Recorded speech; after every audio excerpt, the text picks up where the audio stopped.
И сегодня, когда мы ходили по Риму, смотрели уникальные памятники культуры, конечно, я через все это видел башни. Я прежде всего видел наши уникальные памятники и потом уже видел Италию.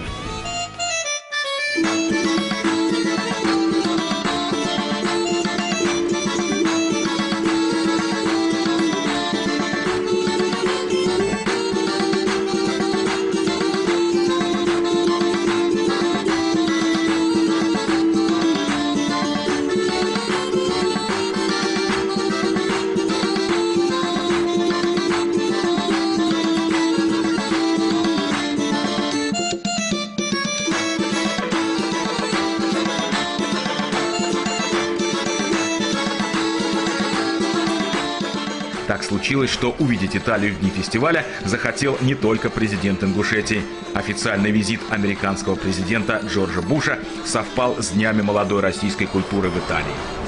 И по этому случаю были предприняты беспрецедентные меры безопасности. В небе над Римом баражировали вертолеты, а все улицы по пути следования Джорджа Буша перекрыла полиция.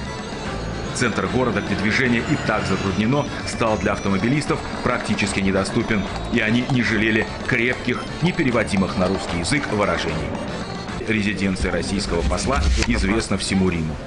Здесь проводятся различные мероприятия, концерты, выставки, приемы на самом высоком уровне. На этот раз были приглашены главы дипломатических миссий различных стран, члены итальянского правительства, депутаты парламента, известные общественные деятели, представители аристократических семей и русской миграции. Тепло встречали здесь и президента Ингушетии Мурата Зязикова. Ну а появление на вилле детей в таких живописных, невиданных для большинства собравшихся нарядах стало для гостей полной неожиданностью и, как оказалось, приятным сюрпризом. А юные артисты, преодолевая волнение, все же первые выступления на итальянской земле и перед такой высокопоставленной аудиторией готовились к выходу. Такого самобытного творчества здесь никто еще не видел. И по такому случаю на зеленой лужайке российского посольства специально соорудили сцену для молодых ингушских танцоров. И покорение Рима началось.